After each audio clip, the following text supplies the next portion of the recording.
Former President Donald Trump and Vice President Kamala Harris neck and neck in the home stretch, both sides calling this the most consequential election of our lifetime. And with just days to go before more than 150 million Americans cast their ballot for our 47th president, what are the forces driving political opinions and raising hundreds of millions of dollars? Welcome to Cheddar, everyone. I'm Dave Briggs, and this is Election 2024, a Cheddar Politics Special. Let's start in Silicon Valley, home to the titans of tech. Household wealth north of $1 trillion, a market cap more than $14 trillion, the world's 18th largest economy if it were its own country, and now a political force on both sides of the aisle. So how is one wealthy region having outsized impact on this election?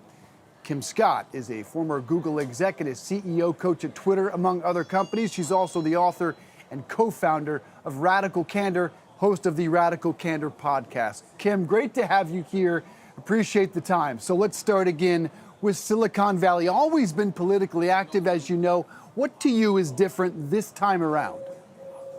Well, I think the main thing to remember about Silicon Valley is the vast majority of voters here are Democrats. Like 90% of people in Palo Alto, north of 90% of most Palo Alto precincts voted for Biden and are expected to vote for Harris. I think the other thing that has happened in Silicon Valley, which is just what has happened in the whole country, is that the rich have gotten richer and the poor have gotten poorer.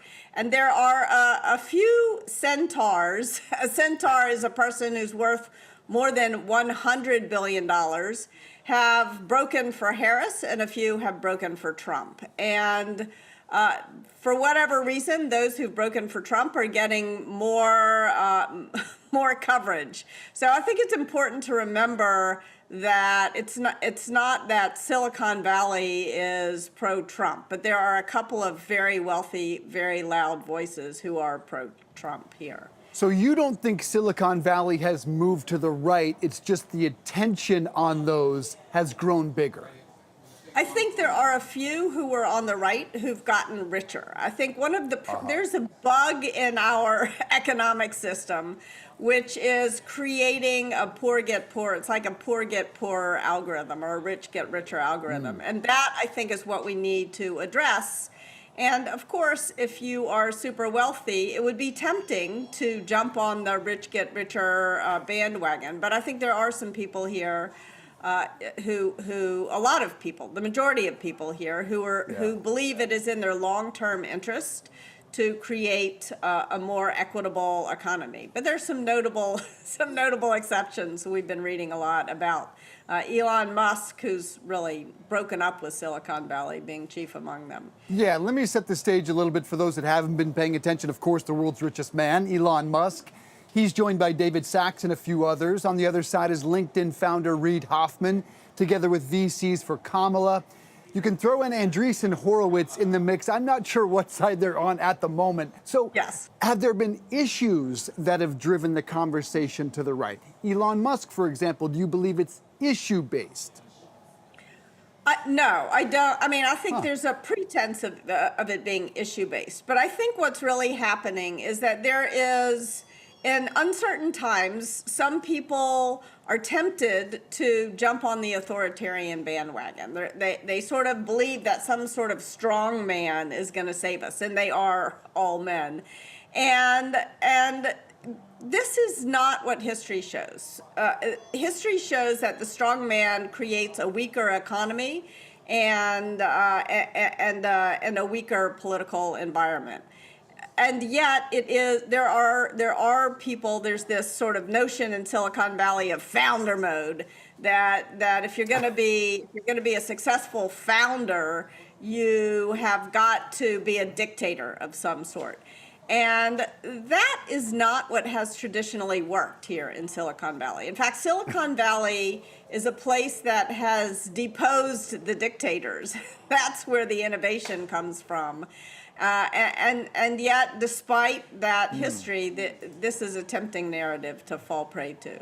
That gets us to your New York Times essay entitled Founder Mode Explains the Rise of Trump in Silicon Valley. First, what is founder mode? Yeah. So founder mode is a few investors have jumped on this founder mode bandwagon. And the idea is that if you're the founder of a company, you have to make all the decisions. You don't have to listen to your employees. You don't have to listen to your direct reports. You don't have to listen to a board of directors. You are the decider. And that doesn't work. In my book, Radical Candor, I say that telling people what to do doesn't work. Innovation flourishes in freedom. And the companies that have been most successful, like Google, for example, were based on a management philosophy that systematically stripped unilateral decision-making authority away from any manager, including the founders and the CEO. And that was a big part of what created an innovative work environment and a great company. And yet it's tempting when you're a young company to say, if I just decide everything, then we can go faster. And that's very short-term thinking. Kim, how has it led to the rise of Trump, though? Well, first of all, the headlines in the New York Times, I'm not in control of. I don't think it has led to the rise of Trump in Silicon Valley because you're going to see that 90% of people here vote for Harris. But I do think that it has given those small number of people who already have outsized fortunes some reason to support Trump, because there's this belief that if we elect Trump, he's gonna, and probably if we do this will happen, which would be one of the great tragedies of electing Trump, that the tax code will continue to benefit this rich get richer founder mode kind of notion. And I think that's why it has given some air to those small number of investors in Silicon Valley who do support Trump. How ultimately do you believe Silicon Valley and these very vocal leaders on both sides will impact the election? I think that one of the things that is pretty clear to me is that money has too big of an impact.